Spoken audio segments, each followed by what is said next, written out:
Nityanand Mishra. TRS में आपका स्वागत है सर। बताइए आजकल जिंदगी में किन चीजों के बारे में आप सीख रहे हो? मैं सीख रहा हूँ ब्राह्मण ग्रंथों में भारत कैसा था। भारत में पहले छुआछूत नहीं थी, किसी को आप छूना नहीं है, किसी के साथ खाना नहीं है। छूआछूत ये सब कब शुरू हुआ भारत में? 3 चीज क्या है जो हर भारतीय को जाननी चाहिए? महाराष्ट्र में जो राजकीय पत्र व्यवहार होता था उसमें 85% शब्द फारसी अरबी के होते थे। शिवाजी महाराज का प्रभाव है तो मराठी भाषा को बचाया, उन्होंने नहीं बचाया।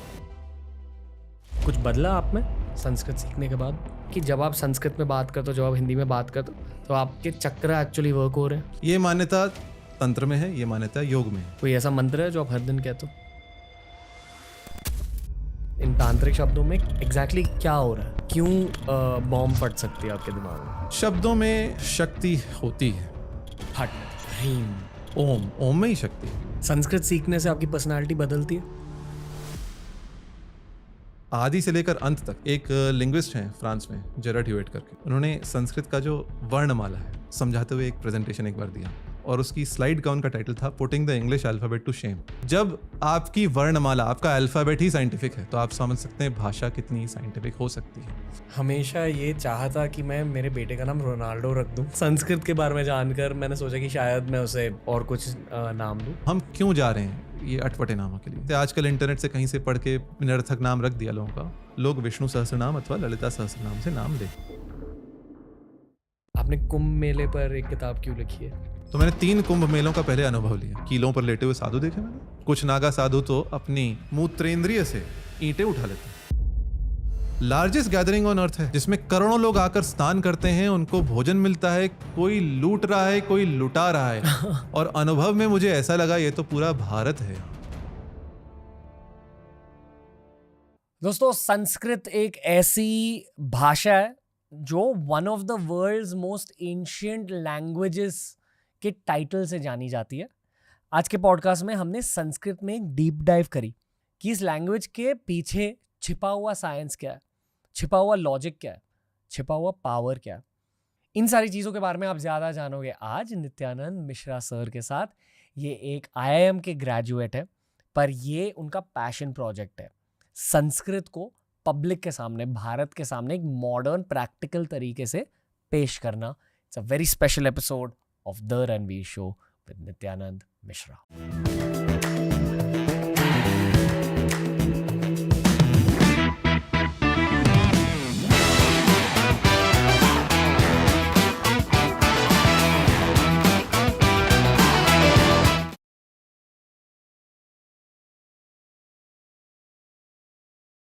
नित्यानंद मिश्रा, टीआरएस में आपका स्वागत है सर। धन्यवाद। कैसे हो? ठीक है, आनंद है। बताइए आजकल जिंदगी में किन चीजों के बारे में आप सीख रहे हो? क्या सीख रहे हैं? मैं सीख रहा हूं आजकल ब्राह्मण ग्रंथों में भारत कैसा था। ये अब ऐसा है, मुझे जीवन में 100 पुस्तकें लिखनी है जी। 11 हो चुकी हैं तो 89 और लिखनी है। तो कुछ ना कुछ पुस्तकों के बारे में अनुसंधान चलता रहता है, सर्च चलती रहती है। ओके। तो India of the time of the Brahmanas, ये पुस्तक आजकल चल रही है। Okay, time of the Brahmanas मतलब क्या?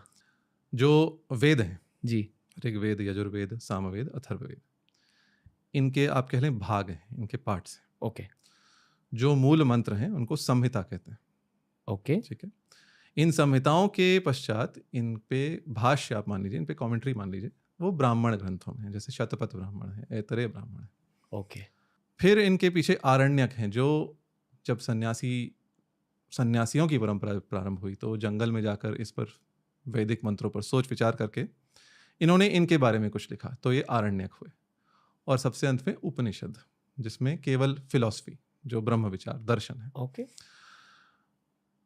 तो इन सब में अलग अलग भारत के अलग अलग काल में क्या था ये पता चलता है। जैसे एक बहुत रोचक बात है, इंटरेस्टिंग बात है, भारत में पहले छुआछूत नहीं थी। इसका एविडेंस हमें ब्राह्मण ग्रंथों में मिलता है। तो वहाँ एक बहुत अच्छी बात कही गई है। शतपथ ब्राह्मण में एक बात यह आती है, when the king is going to war, जब राजा एक लड़ाई लड़ रहा है तो वहाँ लिखा है राजा को उसी पात्र से, उसी थाल से भोजन खाना चाहिए जिससे उसके सैनिक खा रहे हैं। क्योंकि जब एक युद्ध हो रहा है तो राजा के साथ सब लोग लड़ रहे हैं, पूरा समाज लड़ रहा है, तो राजा को उनके साथ उनके जैसा बनना चाहिए, जिससे लोग ये अनुभव करें, लोगों को यह लगे कि राजा हम लोगों का अपना है। तो आपने बाहुबली मूवी देखी कि उसमें भी ऐसा कुछ दृश्य आता है जिसमें एक ही थाल से राजा और जो जन सामान्य है वो लोग खा रहे हैं, भोजन कर रहे हैं। तो इसका अर्थ है तब छुआछूत नहीं थी। ये कब की बात है सर रफली? ये ब्राह्मण ग्रंथों का काल आधुनिक इतिहासकार जो बताते हैं वो लगभग आपका 1000 BC, 1000 ईसा पूर्व, 3000 साल पहले। हाँ, okay, that's as per modern historians. Okay. तो उस समय छुआछूत नहीं थी। ये हमें इनसे तो बहुत कुछ हमें हिस्ट्री के बारे में पता चलता है, जो हम पुराने ग्रंथ हैं, पुराने साहित्य है, उसको पढ़ के बहुत कुछ हम जान सकते हैं। ये सब कब शुरू हुआ भारत में छुआछूत?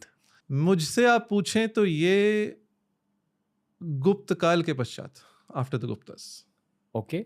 हाँ। मतलब कब? थोड़ा बहुत पाणिनि का टाइम भी कुछ एविडेंस हमें मिल जाती है। पाणिनि का टाइम आप 6th century BC, 6ठी शताब्दी ईसा पूर्व मान लें। ओके। तब हमें थोड़ा बहुत एविडेंस मिलता है, जैसे महाभाष्य को देखें, पाणिनि को देखें तो वहाँ ऐसा वर्णन आता है कुछ लोगों का छुआ हुआ पात्र धोने पर भी शुद्ध नहीं होता, ऐसा।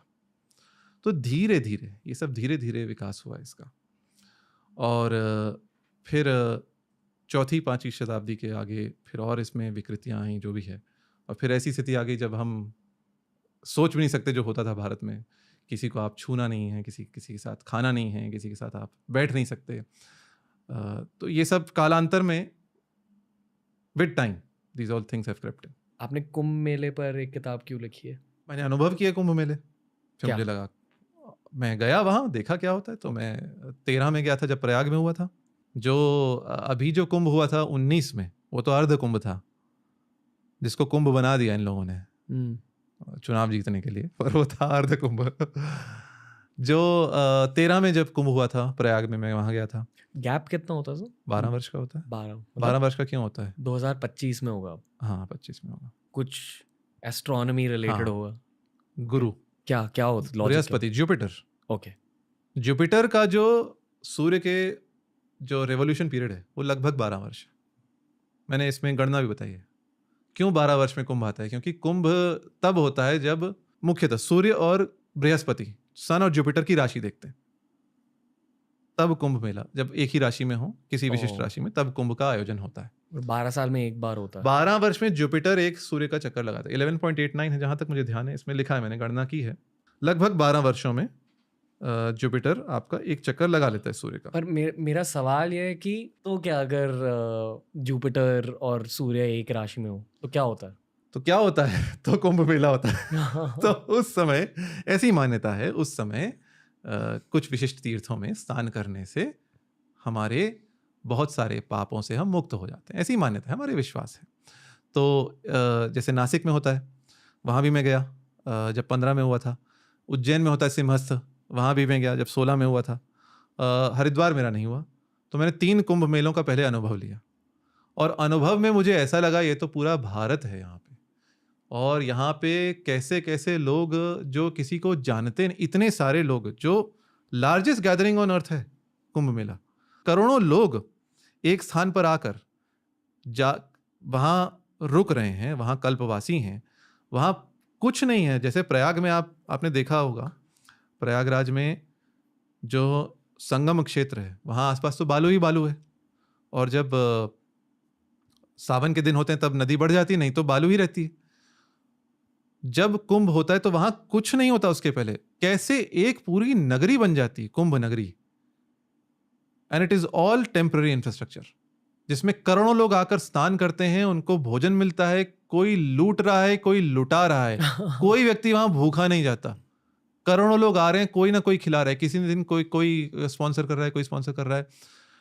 उसका बिजनेस अमेजिंग है, उसका जो अनुभव है वो। मैं जब प्रयाग में कुंभ में गया तो जैसे हम जा रहे थे, पहुंच रहे थे, तो मैं लखनऊ से गया था गाड़ी लेके, मेरे साथ एक मित्र थे मेरे, तो हम जा रहे हैं। अब पहली बार मैं कुंभ जा रहा हूँ, मेरा कोई अनुभव नहीं था पहले। वहाँ हम मेला क्षेत्र से थोड़ा दूर थे और गाड़ी में चल रहे हैं, और वहाँ एक साधु खड़े थे, वैष्णव साधु थे। उन्होंने बस हाथ हिलाया, बिटवा हमें वहां छोड़ दो। कुछ मैंने सोचा नहीं, बस मैंने कहा आइए, गाड़ी का मैंने द्वार खोल दिया, वो अंदर आए, बैठे, कहाँ से आए, इधर से आए, बातें बातें हुई और फिर वो चले गए। बस दैट्स इट, दैट्स हाउ। लोग जानते नहीं किसी एक दूसरे को, पर इतनी सहायता करते हैं एक दूसरे की। और जब करोड़ों लोग आकर स्नान कर रहे हैं, खा रहे हैं, पूजा पाठ कर रहे हैं, इतने इतने संप्रदाय हैं। आप मुझे सिख लोगों के कितने सा नए संप्रदाय मिले यहाँ पर, नागा साधु हैं, वैष्णव साधु हैं, तमिलनाडु के लोग आ रहे हैं, कहाँ से, नेपाल से इतने लोग आ रहे हैं, दूर दूर गांव से आ रहे हैं, लोग चल कर आ रहे हैं अपने अपने गांव से। और कैसे, there is no central management. ऐसे तो मेला प्रबंधन है, पर इतने सारे लोग एक साथ आकर शांति से स्नान कर कर, मन की तृप्ति पाकर, गंगा नदी को अथवा क्षिप्रा नदी को प्रणाम कर अपनी साधना करके जा रहे हैं। ये एक अनोखा अनुभव है, लेना चाहिए। विश्व में अकेला है, इसीलिए इस पर तो अब अमेरिका के विश्वविद्यालय भी पुस्तकें निकाल चुके हैं, हार्वर्ड यूनिवर्सिटी अथवा ये कुंभ मेला जो है विश्व में सबसे बड़ा जमावड़ा है। आप में क्या बदलता है इसके अनुभव लेने के बाद? कुछ ना कुछ तो होता ही है। कुंभ में मैंने ये सीखा कैसे मनुष्य की प्रकृति है एक दूसरे पर विश्वास करना और सहायता करना। ये यदि आपको सीखना हो तो आप कुंभ में जाइए, वहां आप जाकर कहीं भी जाकर बोलिए, किसी भी शिविर में जाकर बोलिए मुझे भोजन चाहिए, भोजन मिल जाएगा। और प्रत्येक शिविर में बिना पैसे लिए आपको भोजन मिल रहा है। हमारे इकोनॉमिस्ट कहते हैं there is no free lunch. आप कुंभ में लाइए, आपको फ्री लंच मिलेगा मिलेगा। कोई पूछेगा नहीं आप कहाँ से आए हैं, क्या है, कुछ है। आपको भूख लगी, आप खाए, आइए, बैठिए, खाइए। हाँ, आपको वहाँ पंक्ति में बैठना पड़ेगा, पत्तल पे खाना पड़ेगा, बट दैट्स इट। सबसे इंटरेस्टिंग कौन लगे आपको कुंभ मेले में? देखिए, कुंभ मेले में हमने क्या बना दिया, अभी नागा साधुओं को बहुत अधिक, नागा साधुओं का महत्व है, पर कुंभ मेले में सभी कुछ उनके बारे में आजकल जब भी चर्चा, कुंभ मेला, अच्छा नागा साधु देखे। नागा साधु से और बहुत कुछ है कुंभ में, बहुत कुछ है। जैसे आघोरी साधु हैं, पर वैष्णव हैं बहुत सारे। हमारे अनेक सन्यासी आते हैं जी। भारत के प्रत्येक, मुझे लगता है प्रत्येक गांव से कोई ना कोई आता ही होगा, प्रत्येक राज्य से लोग आते हैं। पर सर, नागा साधु और आघोरी के बारे में बताइए। मैंने इस क्षेत्र में मेरा अनुभव नहीं है। बात करी हाँ, मिले कुछ, मैं नागा साधुओं से बात करी, पर बहुत समय मैंने उनके पास नहीं बताया। पर हाँ, मेरे एक मित्र थे, जब ये अर्ध कुंभ हुआ था प्रयाग में 19 में, तो मेरे दक्षिण मुंबई के एक मारवाड़ी मित्र हैं, बहुत धनाढ़ परिवार से आते हैं, नाम मैं नहीं लूँगा, तो वो मेरे साथ थे। और वो अपनी बहन के साथ आए थे, और इनको नागा साधुओं को देखने की इच्छा थी कि चलो बहुत सुना है, चलिए देखते हैं। तो ये लोग जब गए थे, तो एक क्षेत्र है वहाँ जहाँ, ऐसे बहुत सारे क्षेत्र हैं, पर अखाड़ों के अलग अलग शिविर लगते हैं, कैंप लगते हैं। वो देख कर उन्होंने मेरी फोटोएं दिखाई। उन्होंने कहा कि मैंने पूछा, मैं नहीं गया था, वो गए अंदर, फोटो दिखाई। मैंने कहा आपने फोटो ली? उन्होंने कहा कि हाँ ली। आपने पूछा? हाँ पूछा। उन्होंने क्या बोला? कुछ नहीं, वो निर्वस्त्र बैठे हैं, कुछ भी नहीं है। जैसे कुछ जैन साधु हैं, वो मोर पांख रखते हैं, कुछ नहीं है। और उनको कोई अंतर ही नहीं पड़ता कोई फोटो ले रहा है, क्या कर रहा है। आप यहां जाएं, कहीं भी भीड़ भाड़ में जाएं, और किसी व्यक्ति की ऐसी फोटो निकालने लगे, वो क्या कहेगा? सबसे पहले वो आपत्ति करेगा, फोटो क्यों निकाली, पूछा क्यों नहीं, क्या करोगे इसका, है ना। आप नागा साधुओं की फोटो ले, उनको कोई अंतर ही नहीं पड़ता। वो इस संसार से इतने कटे हुए हैं, इतने कटे। और ये लोग ये कहाँ रहते हैं किसी को पता नहीं। ये कुंभ में बस आ जाते हैं, रहते कहाँ हैं, पहाड़ों में, कंदराओं में, कहाँ रहते हैं किसी को कुछ पता नहीं है। और प्रयाग की कपकपाती ठंड में जब आपका 4 अथवा 5 डिग्री तापमान हो, तब इनका जब स्नान का मुहूर्त आता है, तो सवेरे 4-5 बजे गंगा नदी में कैसे कूद जाते हैं। अच्छा, और मैंने बहुत कुछ देखा, कीलों पर लेटे हुए साधु देखे मैंने। आपने कुंभ की बात करें तो आपको कुछ नागा साधु तो अपनी मूत्रेंद्रिय से ईंटें उठा लेते हैं, वीडियोस मिल जाएंगे आपको, गाड़ी खींच लेते हैं। नागा साधु हैं, और जो वहां योग के आसन लगाते हैं, हमें लगता है रामदेव जी बहुत अच्छे योग के आसन लगाते हैं, वहां तो कैसे कितने सारे साधु ऐसे ऐसे आसन लगाते हैं, आप ये आंखें फटी की फटी रह जाएंगी। अच्छा, फिर जब मैं उज्जैन में गया, सिंहस्थ जो कुंभ होता है, ठीक है, तो वहां इतनी गर्मी, सूरज आग बरसा रहा है, उसमें साधु लोग करते हैं जो धूनी लगाते हैं, और ये अलग अलग धूनी अर्थात जो अग्नि जलाते हैं, इसमें ये लोग जो अलग अलग प्रकार की साधना अग्नि साधना करते हैं, उसमें साधु बैठा है और जो उपले होते हैं ना, कंडे जिन्हें बोलते हैं, गोबर के उपले होते हैं, उनके ढेर लगा के आग लगाई है। 12 अग्नियां जल रही हैं, एक मटके में ऊपर आग जल रही है, तापमान 40 डिग्री है, वहां पूरा दिन बैठा है, वहां ये उसकी साधना है। तो कुछ तो है, कुछ तो उसमें है, तितिक्षा है, कुछ तो शरीर में सहने की शक्ति है जो इतने अभ्यास के साथ बनाई है। और साधु तो बहुत से दिख जाते हैं, कुछ लोग साधु जो विदेशी साधु मिल जाते हैं आपको, गोरे साधु बन जाते हैं जो भारत में रहते हैं। हाँ, कुंभ में आपको मिल जाएंगे, कोई कंप्यूटर बाबा, कोई पायलट बाबा, कोई लैपटॉप बाबा, कोई ये बाबा, किसी ने कितने वर्षों से हाथ नहीं उठाया, किसी ने कुछ बोला नहीं, कुछ लोग बैठते नहीं हैं। ये बहुत घोर साधना है, पर ये तो एक जो है ना, हम चमत्कार को नमस्कार वाली बात है। बहुत कुछ कुंभ में ऐसा भी होता है जो आप कल्पवासियों को देखें, प्रयाग में जो कल्पवास करते हैं वो अधिकतर दंपति करते हैं, पति पत्नी करते हैं, और अधिकतर वृद्ध लोग करते हैं। 60, 65, 70 वर्ष की अवस्था में पति पत्नी वहां 1 मास तक वहीं ठंडी रेत पर सोएंगे, प्रतिदिन स्नान करेंगे, वहां आकर पूजा पाठ करेंगे और शांति से अपना जीवन यापन करेंगे। एक यह भी पक्ष है, कल्पवासियों का क्षेत्र होता है। और आजकल तो बहुत ये कहते हैं चकाचक हो गए हैं कुंभ मेले, बहुत लाउड स्पीकर बहुत आ गए, पर जो पहले जो हुआ करते थे उसमें आप मार्क टल्ली की इस पे पुस्तक पढ़ें, उन्होंने अच्छी पुस्तक लिखी है, तो आप मेरी पुस्तक ही पढ़ें। उसमें एक जो सरलता है लोगों की वो बहुत दिखती है हमें, कि जीवन में प्रसन्न रहने के लिए आपको बहुत कुछ नहीं चाहिए, आपको जीवन में प्रसन्न रहने के लिए आपको संतोष चाहिए। जब आवे संतोष धन सब धन दूरी समान, ठीक है ना। तो ये हमें कुंभ मेले में सीखने को, वहां प्रत्यक्ष देखने को मिलता है। लोगों के पास बहुत पैसा नहीं है, लोगों के पास बहुत साधन नहीं है, पर वो एक जो उमंग है उनके हृदय में कि हम कुंभ में आए हैं, हम स्नान करने आए हैं, गंगा हमारी माता है और हम यहाँ कल्पवास करेंगे, बैठेंगे, पति पत्नी साथ में 70-80 वर्ष की आयु में, ये देखकर आपको लगता है कि ये कुछ है। क्या अब बचपन से ही ऐसे थे? मैं पागल पहले नहीं था, हो गया। इतने इंटेंस?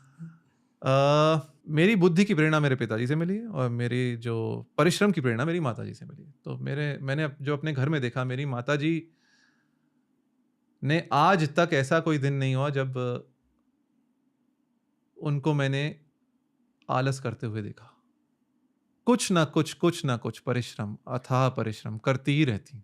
कैट में आपका परसेंटाइल क्या था? 99.92, और वो 100 नहीं हो पाया क्योंकि काश। मुझे तब ज्वर था, मैंने फीवर में लिखा था एग्जाम। ओके। हाँ, कैसा रहा IIM बैंगलोर का एक्सपीरियंस? IIM बैंगलोर का अलग अनुभव रहा, बहुत अच्छा अनुभव रहा। ओके।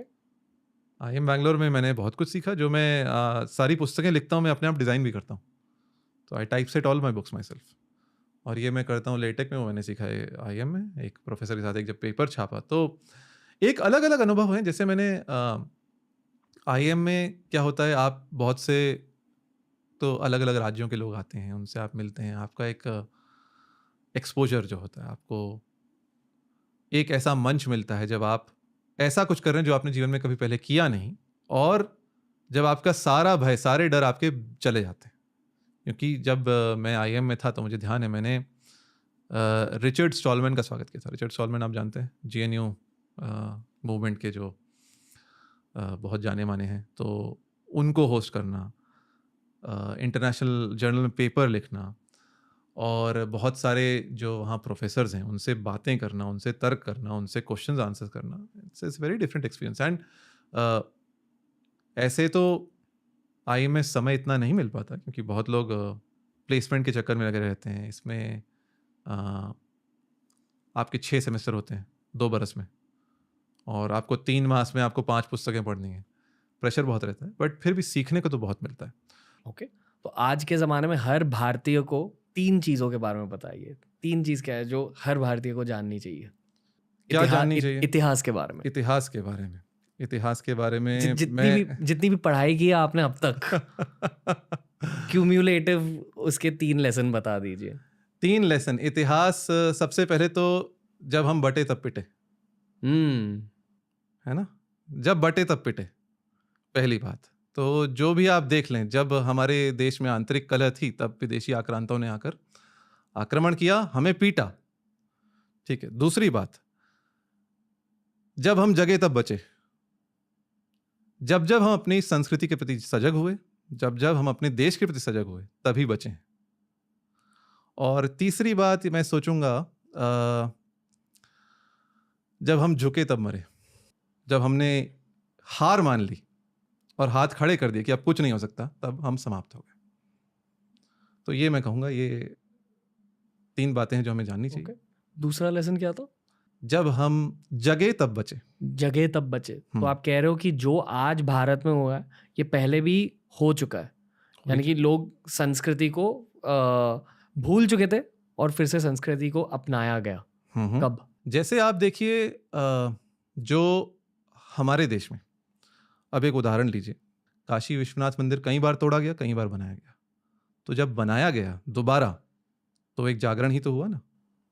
ओके, तो इस प्रकार हमने बचाया। जो पुराना हमारा कुछ खो गया, जो पुराना गौरव खो गया, जो पुरानी शक्ति खो गई, जब हम उसके प्रति सजग हुए। हम महाराष्ट्र में हैं, शिवाजी महाराज की बात कीजिए। शिवाजी महाराज ने इतने वर्षों पश्चात अपने राजभाषा में संस्कृत को प्राथमिकता दी, तो उन्होंने मराठी भाषा को बचाया, नहीं बचाया? शिवाजी महाराज के पहले एक इतिहासकार हैं, उन्होंने इसका अध्ययन किया है। महाराष्ट्र में जो राजकीय पत्र व्यवहार होता था राजाओं के बीच अथवा शासकों के बीच, उसमें 85% शब्द फारसी अरबी के होते थे। जैसे ये सब सूबा, और आजकल भी जो बहुत सारे शब्द आते हैं, मनसबदार, है ना, ये सारे शब्द, गिरफ्तार, ये शब्द कैसे आए हमारे देश में? पहले भारत में क्या पहले कारागार नहीं होते थे? जी, होते ही थे। जब भगवान कृष्ण का जन्म कहाँ हुआ? कारागार में हुआ है। तो क्या हमारे पास गिरफ्तार के लिए शब्द नहीं था? है। आसिद्ध करना, आसेध, रोकना, उसके प्रकार हैं। पर अब जब विदेशी लोग आए, उन्होंने अपनी संस्कृति के शब्द इन्होंने प्रयोग करना प्रारंभ किया। गिरफ्तार करना, अदालत, ये सारे शब्द जो राजकीय व्यवहार में, न्यायिक प्रक्रिया में प्रयोग होते हैं। तो शिवाजी महाराज के पहले 85%, 85% फारसी अरबी के, ये उन्हीं का प्रभाव है। ये प्रतिशत जो था अरबी फारसी शब्दों का, ये 85% से घटकर 15-20% तक आ गया शिवाजी महाराज के पश्चात। तो मराठी भाषा को बचाया उन्होंने, नहीं बचाया। एक लेयर डीप चले जाते हैं। कहा जाता है कि हर अक्षर का एक इफेक्ट होता है आपके चक्र पे। आपके बॉडी में चक्र होते हैं, ऐसी मान्यता है। ओके। अगर आप उसे थोड़ा सा साइंस से कंपेयर करें तो आपके सेरिब्रोस्पाइनल एक्सिस पर, ये जो सेंट्रल लाइन है आपकी, वहाँ आपके बहुत ज़रूरी ग्लैंड्स होते हैं, ऑर्गन्स होते हैं। तो उन 6 चक्रों के अंदर अलग अलग अक्षरों पर ध्यान किया जाता है जी, और अक्षर हैं। इन सारी चीज़ों का अंडरलाइंग लॉजिक ये है कि जब आप संस्कृत में बात करते हो, जब आप हिंदी में बात करते हो, तो आपके चक्र एक्चुअली वर्क हो रहे हैं। ये मान्यता तंत्र में है, ये मान्यता योग में है, योग की कुछ परंपराओं में है। ये हमें पाणिनि के समय में ये नहीं दिखता, पाणिनि की अष्टाध्यायी में तो ऐसा नहीं दिखता। जो पतंजलि का महाभाष्य, पाणिनि की जो अष्टाध्यायी है, वहाँ पर ऐसी मान्यता हमें लगती है, जो महाभाष्य में पतंजलि ने कहा भी है। हम क्यों संस्कृत अच्छी सीखें, क्यों अच्छी बोलें? वो कहते हैं कि एक शब्द यदि अच्छे से उच्चारा गया तो वह इस लोक में भी आपको कुछ देगा और परलोक में भी देगा। कामधेनु जैसा है, यदि शब्दों का व वर्णों का सही उचित उच्चारण किया गया, शुद्ध उच्चारण किया गया, तो मंत्र आपको लोक में भी फल देगा और परलोक में भी फल देगा। ये मान्यता थी। जो चक्रों की मान्यता है, अक्षरों की मान्यता है, वो अलग परंपरा है, वो अलग है, ये मान्यता अलग है। ओके, कोई ऐसा मंत्र है जो आप हर दिन कहते हो? हाँ, बोल सकते हैं, बहुत से बताइए, मंत्र। बताइए, हर दिन कौन सा मंत्र कहते हो? कई श्लोक हैं, कई मंत्र हैं, जैसे संध्योपासना के मंत्र हैं, ओके, है ना? आपके दिल के करीब कौन सा मंत्र है? मंत्र तो बहुत सारे हैं। अब शिव सूक्त है यजुर्वेद का, उसमें अच्छे मंत्र हैं, गायत्री मंत्र भी है ओके, है ना? कुछ बदला है आपने? शांति तो मिलती है, और आपको एक अनुभव ऐसा होता है बहुत से मंत्रों के उच्चारण से। आप मंत्र का क्या अर्थ है? मंत्र की एक निरुक्ति है, मननात् त्रायते इति मंत्र। जो मनन करने पर आपकी रक्षा करता है, वह मंत्र है। और दूसरी, जो मंत्रयते इति मंत्र, जो आपको परामर्श देता है, गुप्त परामर्श देता है, वह मंत्र है। ठीक है? मंत्र पे जब आप मनन करते हैं तो आपकी रक्षा करता है, यह मंत्र का सिद्धांत है। अब जैसे कोई आप पंचाक्षरी मंत्र ले लीजिए, ओम नमः शिवाय ले लीजिए, अथवा ओम नमो भगवते वासुदेवाय ले लीजिए। ठीक है? कुछ मंत्र हैं जिनका जाप होता है। ठीक है?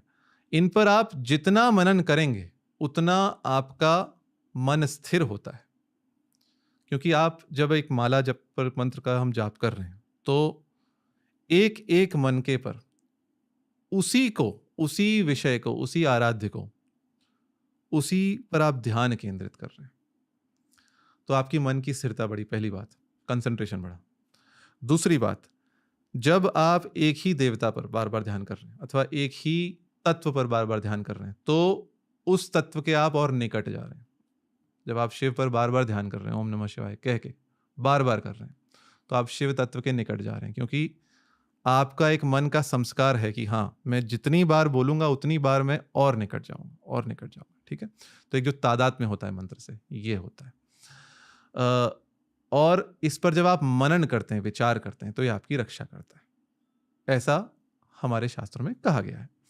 तो इसीलिए मंत्रों के लिए एक तो सबसे पहले किसी भी मंत्र का मेरे विचार से अपने आप अभ्यास नहीं करना चाहिए। अपने आप अभ्यास नहीं करना ऐसा चाहिए। कहीं कहीं मन से ओके, मुझे ये मंत्र अच्छा लग रहा है, मैं इसको जप लूँ, नहीं। इट शुड बी डन एक गुरु के मार्गदर्शन में करना चाहिए, ऐसा मेरा मानना है। हो सकता है बहुत लोगों का मानना कुछ और हो। हाँ, कुछ नाम मंत्र हैं, जैसे हरे कृष्ण हरे कृष्ण हरे कृष्ण हरे हरे, हरे राम हरे राम हरे राम राम हरे हरे, है ना? ये चैतन्य महाप्रभु ने ये कहते हैं कलि संतरणोपनिषद से लिया है, और वहाँ इन्होंने इसका क्रम थोड़ा उल्टा है। तो ये मंत्र हैं अथवा नाम मंत्र हैं, राम राम राम, ऐसे इनका जाप तो सब लोग कर सकते हैं, पर जो अन्य मंत्र हैं वो किसी गुरु से ही लेकर इनका जाप करना चाहिए, इन पर मनन करना चाहिए। क्योंकि डेंजरस हो सकता है। नहीं, एक जैसे कोई आप कुछ सीख रहे हैं, मान लीजिए आप चेस सीख रहे हैं, ठीक है? तो आप कहीं से भी पढ़ के भी सीख सकते हैं, पर यदि आप किसी चेस कोच के पास जाते हैं तो वो क्या देखेगा कि आपका खेल कहाँ अच्छा है, कहाँ बुरा है, आप कितना सीख चुके हैं, कितना आपको सीखना बचा है। जो प्रज्ञानंद आज मैग्नस कार्लसन से लोहा ले रहे हैं, तो उनके पीछे कौन है? आरवी रमेश हैं, जो उनके कोच हैं, जो भारत के 10वें ग्रैंड मास्टर हैं। तो कोच की आवश्यकता क्यों है? खेल तो वही रहे, पर कोच क्या करेगा? कोच एक प्रकार का गुरु ही है, चेस का गुरु है। वो देखेगा आप कहाँ अच्छे हैं, कहाँ बुरे हैं, आपको कहाँ सुधार की आवश्यकता है, तो उसके अनुसार आपको बताएगा कि आप इधर और अभ्यास करो, इधर और इधर इतना अभ्यास मत करो, ऐसे खेलो, ये नहीं खेलो। तो गुरु और मंत्र का भी कुछ कुछ वैसा सिद्धांत है। गुरु आपको पहले देखा कि आपका मन कितना स्थिर हो चुका है, कौन सा मंत्र आपके लिए लाभकारी होगा, कौन सा मंत्र आपके लिए अधिक लाभप्रद होगा, ठीक है, अधिक इफेक्टिव होगा, तो उस अनुसार आपको मंत्र मिलेगा। अगर किसी का गुरु नहीं है तो फिर नाम मंत्रों का जाप कीजिए, राम राम राम राम, अथवा जो बहुत प्रसिद्ध अथवा कल्याणकारी मंत्र जैसे ओम नमः शिवाय है, इसका जाप आप कर सकते हैं। परंतु बहुत से मंत्र गुप्त मंत्र हैं जिनका जाप हमारी परंपरा में कहा जाता है गुरु के बिना नहीं करना चाहिए। ओके, जैसे बीज मंत्र, कुछ तांत्रिक बीज मंत्र, तांत्रिक मंत्रों का नहीं करना चाहिए। ओके, इन मंत्रों में कुछ ना कुछ शक्ति है जो यदि ठीक से इनका उच्चारण ना हो अथवा ना हो तो कुछ और दुष्प्रभाव हो सकते हैं। आपने संस्कृत के बारे में, लिंग्विस्टिक्स के बारे में बहुत कुछ सीखा है एंड आपको इन चीज़ों की भी जानकारी है। इन शब्दों में, इन तांत्रिक शब्दों में एग्जैक्टली क्या हो रहा है? क्यों बॉम्ब फट सकती है आपके दिमाग में? कुछ ना कुछ शब्दों में शक्ति होती है, जैसे फट, जी रीम, जी ओम, ओम में ही शक्ति जी, है ना। अब ओम को भी किस प्रकार से उच्चारण इसका किया जाए, इनमें शक्ति। कुछ वर्णों के उच्चारण से शरीर में ऊष्मा बनती है, बॉडी गेट्स हीटेड। जैसे ऊष्म व्यंजन है श, श, स, ह। ये आप बोलेंगे तो मुख से आपकी श्वास वायु गर्म निकलती है, ठीक है। कुछ अक्षरों के उच्चारण में आपकी वोकल कॉर्ड्स वाइब्रेट होती हैं, स्वर तंत्री में कंपन होता है, तो उनसे आपको एक नाद आती है, एक वाइब्रेशन आता है। जैसे कि जैसे ये आपके जो ग और घ जो बताया, आप यहाँ हाथ रखिए, क बोलिए, क, ख बोलिए, ख, अब ग बोलिए और घ बोलिए। ग, घ, ग और घ में आपको लगेगा कुछ हिल रहा है, ग घ, और क ख में नहीं, क, ख। वो नाद है। हम्म, तो कुछ वर्णों में नाद है, कुछ वर्णों में ऊष्मा है, कुछ वर्णों में नहीं है। तो इसलिए इन बीज मंत्रों में इनको किस प्रकार से ध्यान देकर कहाँ इनका उच्चारण किया जाए, तो ये एक विशिष्ट प्रकार की ऊर्जा है, विशिष्ट प्रकार की शक्ति है। यह हमारा विश्वास है, सनातनी विश्वास है। इसलिए किसी जानकार के पास जाकर ही इनको सीखना चाहिए और इनका अभ्यास करना चाहिए। मेरे कुछ कैथोलिक दोस्त हैं हम्म, जो सेटन का नाम लेते भी नहीं।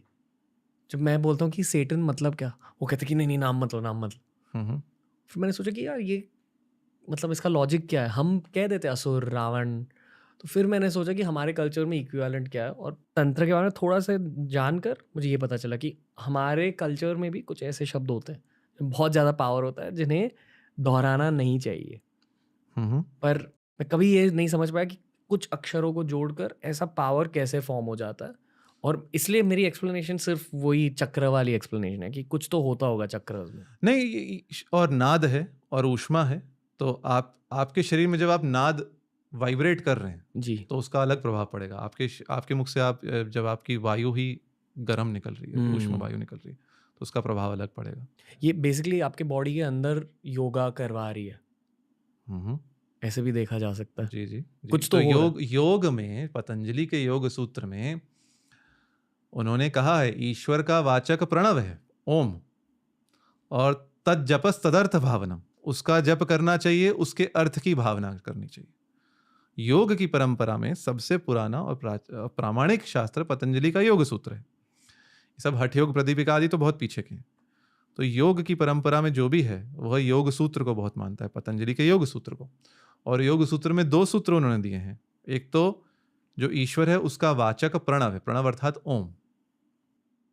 ओम ईश्वर का नाम है, वाचक है, और उसका जप होना चाहिए, उसके अर्थ की भावना होनी चाहिए। जप अर्थात उसको बार बार आप उपांशु जप करें अथवा मानस जप करें अथवा वाचिक जप करें, और उसके अर्थ की भावना अर्थात उसके अर्थ पर आप बार बार भावना मन में लाएं कि ओम का अर्थ क्या है, ओम का अर्थ क्या है, ओम का अर्थ क्या है। तो बहुत बार ऐसा करते हैं, कहा जाता है मंत्र अपना अर्थ अपने आप आपको देता है, कहा जाता है। बहुत अभ्यास करने पर अपने आप अर्थ देता है, तो प्रस्फुटित होता है मन में, एक अंदर से अपने आप आपको साक्षात्कार हो जाता है उस मंत्र का अभ्यास करने से। पर ये सब किसी गुरु के मार्गदर्शन में करना चाहिए, ऐसा परंपरा कहती है, जिसमें मैं मानता हूँ। ओके, मेरे एक मेंटर है जिन्होंने मुझे एक्चुअली बेल दी थी, और उनका नाम है पालगा रिनपोचे। वो टिबेटन बुद्धिस्ट है, बौद्ध है। तो उन्होंने कहा कि उनके धर्म में जब वो चांटिंग करता है दिल में प्यार लेकर चांटिंग करने लगता है। तो मैंने भी वही स्टार्ट किया मेरे मंत्र के साथ। मैं माम मृत्युंजय मंत्र का जाप करता हूँ, पर मैं प्यार के साथ करने लगा, जोर से करने लगा। और फिर मैंने नोटिस किया कि अब मैं थोड़ा थोड़ा सा गा भी पा रहा हूँ। जब मैं गाता हूँ अब, तब लोग कहते हैं कि अरे आप गा सकते हो। ये जिंदगी में पहले कभी नहीं हुआ। बचपन में होता था, मतलब मैंने सिंगिंग कॉम्पिटिशन जीते थे, पर मैं भूल गया था ये, और अब होने लगा फिर से। तो क्या ये मंत्र चांटिंग की वजह से आप देखिए, मंत्रोच्चार के बहुत लाभ हैं जो आपको, ये तो केवल एक लाभ है, आपकी स्मरण शक्ति बढ़ती है, आपकी धारणा शक्ति बढ़ती है। तो बहुत बहुत सारी वस्तुओं को एक साथ हृदय में धारण करना, आपकी एकाग्रता, कंसंट्रेशन। और यदि आप देखेंगे तो कुछ भी हम बड़ा काम कर रहे हैं, हमें ध्यान तो चाहिए ही चाहिए। क्यों विंबलडन में क्वाइट प्लीज बोलता है वहां जो बैठा हुआ है? क्यों बोलता है? क्योंकि खिलाड़ी कंसंट्रेट कर रहा है, ध्यान दे रहा है। आप आजकल चतुरंग की बात हो रही, तो जो आपने देखा होगा ये चेस के जो मैच होते हैं, पूरी शांति रहती है, कोई कुछ बोलता नहीं। क्यों? क्योंकि दो खिलाड़ी कंसंट्रेट कर रहे हैं। जब हम पूरा ध्यान, एकाग्रता से ध्यान करते हैं किसी पर, तब we come to our best. तब हमारी जो भी योग्यता है वो एक शिखर पर पहुंचती है। कुछ भी आप कर रहे हैं, आप पुस्तक लिख रहे हैं, मैं पुस्तक लिख रहा होता हूं और हल्का सा कुछ कहीं से कोई कुछ बोल दे, मैं कहता हूं शांत रहिए, मैं अभी लिख रहा हूं, मैं अभी ध्यान देकर लिख रहा हूं, मुझे इस समय कोई कुछ बोले नहीं। जो चित्रकार होते हैं, वो जब चित्रकारी कर रहा है, जब वो कुछ मास्टरपीस बना रहा है, तो उसे शांति चाहिए, पूरा ध्यान उसमें जाएगा, पूरी प्रतिभा उसमें जाएगी, पूरा प्रयास उसमें जाएगा। तो मंत्र जो आपको एकाग्रता दे रहा है, कुछ आत्मशक्ति दे रहा है, कुछ आपको नए नए अर्थ की भावना हो रही है, कुछ आपके हृदय में नए भाव आ रहे हैं, तो इनसे आपकी योग्यताएं बढ़ती ही हैं। आप यदि गा रहे हैं तो और अच्छा गा सकते हैं, आप पेंटिंग कर रहे हैं तो और अच्छी पेंटिंग कर रहे हैं, आप लिख रहे हैं तो और अच्छा लिख पाएंगे, है ना? लोग अपनी जिंदगी में ये जल्दी क्यों नहीं सीखते ये सब? मतलब मुझे हमेशा ऐसा लगता है कि मैंने मंत्र जाप बहुत लेट स्टार्ट किया खुद की लाइफ में। जब जिसका काल होता है तब उस समय से ही होता है ना। ऐसे क्या कहते हैं, भाग्य।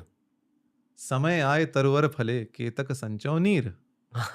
आप कितना भी पानी डाल दें, पेड़ में फल कब आएंगे? जब उसका समय आएगा। तो प्रत्येक कार्य का कुछ ना कुछ समय होता है। माली सींचे 100 घड़ा, ऋतु आवे फल होए, है ना? माली 100 घड़े सींच दे पानी, पर फल कब लगेगा? जब ऋतु आएगी जी। तो हम कहते हैं ये बहुत पहले क्यों नहीं किया? ये आपका कर्म भी है, पूर्व जन्म के संस्कार भी हैं, और भाग्य भी है, पुरुषार्थ भी है, तो सब कुछ समय से होता है। मैंने संस्कृत नामों का महत्व अब जाना है, कि संस्कृत नामों में एक पावर होता है, क्योंकि जो भी आपका नाम है आप वो बन जाते हो। आप देखिए, आपका नाम क्या है? रणवीर, है ना? रणवीर का अर्थ क्या है? Brave on the battlefield. हाँ, अब इसको क्यों, वीर का अर्थ क्या है, रण का अर्थ क्या है? रण कहते हैं शब्द को, साउंड। तो जहां बहुत शब्द हो उसे रण कहते हैं। युद्ध भूमि पे बहुत कोलाहल होता है, there is a lot of noise, इसलिए उसको रण कहते हैं। वीर का क्या अर्थ है? एक संस्कृत में धातु है वीर विक्रांतौ, अर्थात जो विक्रम का कार्य करता है, कोई ऐसा काम करता है जो दूसरे नहीं कर सकते, उसको वीर, वीरयते इति वीर, ठीक है। दूसरी एक धातु है ईर, अर्थात चलना, जाना अथवा कांपना। तो विशेषेण ईरते इति वीर, जो विशेष ढंग से आगे बढ़ता है वो वीर है। और विशेषेण ईरयते इति वीर, जो दूसरों को विशेष ढंग से कपा देता है वो वीर है, जो दूसरों को कपा दे। आप यदि रणभूमि में हैं, आप अपने प्रतिद्वंदी को कांपने पर विवश कर दें, तब आप वीर हैं। तो ये होता है वीर। Shout out to Ranveer Singh. तो रणवीर, है ना जी। तो ये जो नाम है, ये हमारी पहचान होने के साथ साथ एक बहुत बार जीवन में हमारे प्रेरणा स्रोत बनते हैं। और जो आपने कहा, जो नाम है, यथा नाम तथा गुण, हम बन जाते हैं। जिस विषय में आप बार बार विचार करेंगे, आप वैसे बन जाएंगे। यदि आप अपने नाम के बारे में, आपका नाम जैसे रणवीर है, आप अपने नाम के बारे में बहुत सोचेंगे, तो आप में वीरता का गुण आएगा ही आएगा, है ना? मैंने हमेशा ये चाहा था कि मैं मेरे बेटे का नाम रोनाल्डो रख दूं। रखिए। पर संस्कृत के बारे में जानकर मैंने सोचा कि शायद मैं उसे और कुछ नाम दूं। इसमें से आप पुस्तक में से चुन लीजिए, 10 सहस्त्र नाम है। 10,000 नहीं, ये सारे भारतीय नाम है, मतलब सभी संस्कृत नाम है। कुछ वेदों से, कुछ पुराणों से, कुछ उपनिषदों से, कुछ ब्राह्मण ग्रंथों से, कुछ रामायण से, कुछ महाभारत से, कुछ पुराणों से, कुछ सहस्त्रनामों से। आपकी मोटिवेशन क्या थी? मेरी मोटिवेशन, मैं एक मेरी इच्छा रहती है ऐसा काम करूं जो काम आज तक हुआ नहीं, ठीक है। संस्कृत साहित्य में मुझे लगता है 10 लाख नाम है, और लोग कहते हैं चीनी भाषा में सबसे अधिक नाम है, पर मैं कहता हूं संस्कृत भाषा में सबसे अधिक नाम हैं। उसका कारण है संस्कृत में 2 सहस्र धातु हैं, 2000 रूट्स, 22 उपसर्ग हैं, प्रीफिक्सेस, सैकड़ों प्रत्यय हैं, सफिक्सेस, 10 लकार हैं, और एक्सपोनेंशियल कॉम्प्लेक्सिटी है समासों की, जिसे हम कॉम्बिनेटोरियल एक्सप्लोजन कहते हैं मैथमेटिक्स में। जैसे 3 शब्द फिर 5 शब्द, 3 शब्द के 5 शब्दों से अलग अलग प्रकार के समास, तो कितने शब्द हो गए? बहुत सारे शब्द निकल गए। तो लाखों लाखों लाखों लाखों शब्द हैं। तो मुझे लगता है 10 लाख नाम है, और मेरा जीवन का ये लक्ष्य है, मैं एक सुनाम सागर लिखना चाहता हूँ। सुनाम अर्थात अच्छा नाम, अच्छे नामों का सागर, जिसमें 1 लाख संस्कृत नाम हो जो आज तक किसी ने लिखा नहीं, और एक फिर सुनाम महासागर की भी रचना का इच्छा जिसमें 10 लाख नाम हो। क्यों इतने नाम हैं हमें पता नहीं है। बहुत सारे नाम ऐसे हैं जो, जैसे लोग आज भी दक्षिण भारत में परंपरा है, लोग विष्णु सहस्रनाम अथवा ललिता सहस्रनाम से नाम लेते हैं, इंटरनेट से नहीं लेते हैं। अभी क्षीण हो रही है, अभी दुर्बल हो रही है, पर जैसे आजकल इंटरनेट से कहीं से पढ़ के निरर्थक नाम रख दिया लोगों का। जो संस्कृत के साहित्य में जितने नाम है वैसे किसी भाषा में नहीं, तो हम क्यों जा रहे हैं ये अटपटे नामों के लिए? इसलिए बहुत से नाम ऐसे जो किसी कोश में नहीं मिलेंगे आपको, पर हमारे ग्रंथों में, जैसे विष्णु सहस्रनाम है महाभारत में। महाभारत के विष्णु सहस्रनाम में एक नाम आता है ओजस तेजो द्युतिधर। ये 8 अक्षर का नाम है, ओजस तेजो द्युतिधर।